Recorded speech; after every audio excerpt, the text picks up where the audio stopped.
everyone? Just thought I'd give you a quick update here of my Red Sea Reefer 425. Been about a month since the cycle's completed, and I'm starting to get those nice brown diatoms all over the rocks, kind of all over the sand. Not too bad. It's not really that thick. And I got it a couple weeks ago, and it went away, and just kind of showed up here in this last week. So I almost think the water looks a little bit cloudy too. I don't know if there's a little bacterial bloom going on or something, but it just doesn't look as crisp as it has been. But everything's going good, man. Can't complain about anything. Fish are happy. Everything's running smoothly. So yeah, just waiting for these to go away before I place some corals. Just want to make sure I don't have any major algae issues before I start placing some corals. Just in case I need to like do a blackout or anything like that. But I don't know, so far I'm not too worried. Everything seems good.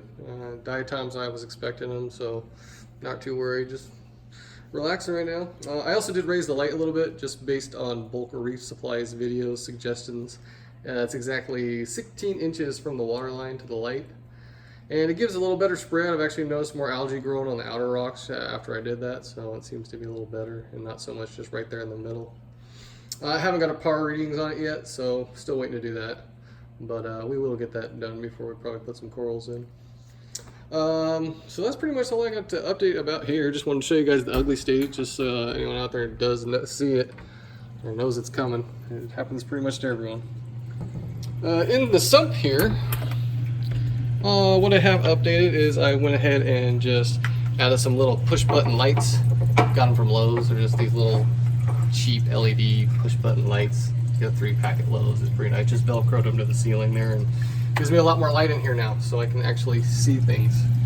So it's pretty good. Just trying to keep the sump clean. Blow it out once a month with a little pump. Just get all the detritus picked up and thrown in the water column. Changing my filter socks once a week. Adding some carbon every 3 weeks. And just keeping it simple. Trying to keep it clean. Skimmer's producing a nice thick bubbling foam. Nice thick green. So one thing that I did do last time I wanted to tell you guys was last time I upgraded to the Toonsy ATO, and I had it mounted right here spraying into the pad. But once I actually filled up my reservoir, I had a little issue with some siphoning going on because my reservoir is quite a few inches taller than where the output of the tube was coming out into the tank. So once I actually filled this all the way, it was starting to siphon in there. It wasn't like draining the whole bucket, but kept going after every time it would kick on. It kept going and setting off the alarm telling you that the water's too high in the return chamber. So what I had to do was I just moved it right up there, routed it around the back, and so it still shoots right down into the pad, but it's just up there, so it's above my reservoir line now. So, and once I did that, no more siphoning at all. So if anyone was thinking about going with a container that's kind of tall and thin like this, just make sure you have the output higher than the actual level of the water in your reservoir. That's pretty much it. That's all I've done. Just add some little cheap lights so I can actually see in there. Just been doing weekly maintenance, keeping it clean, and that's about it. So one other thing I did want to show you was a little update to the quarantine tank. Went ahead and made an ATO for it out of the Red Sea Reefer stock one that I had still.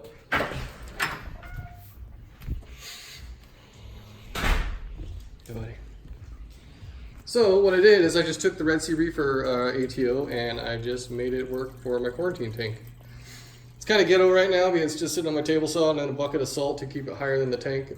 I'm going to build a nice little shelf here for all this to sit on, but I'm going to wait until these fish are done. That way I can actually take some real measurements and see exactly how I want it to fit before I move all this.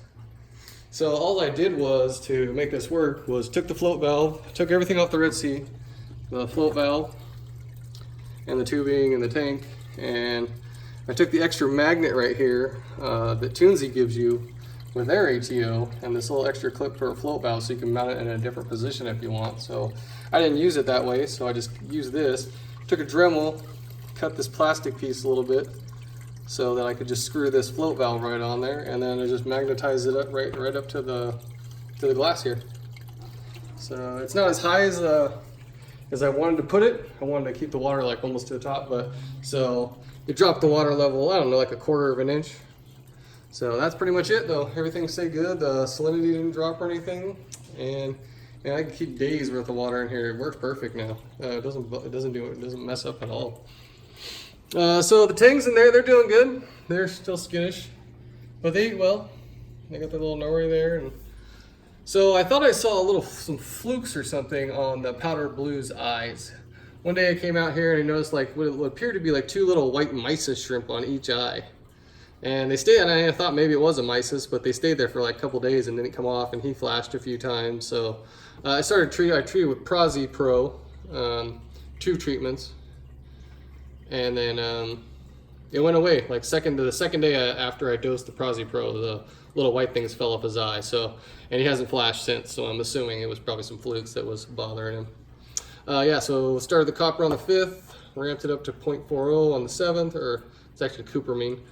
And then on the 8th, ramped it up to 0.50. So they got a couple more weeks, but haven't really shown any signs of distress from the cupramine. They've still got big hungry appetites. They're just a little skittish, scared of me still. I don't know, I haven't realized I'm not here to kill them. Water's a little cloudy. They had actually a bacterial bloom in here last week, so it was pretty cloudy and just kind of cleared up all of a sudden and went away. So everything's looking good.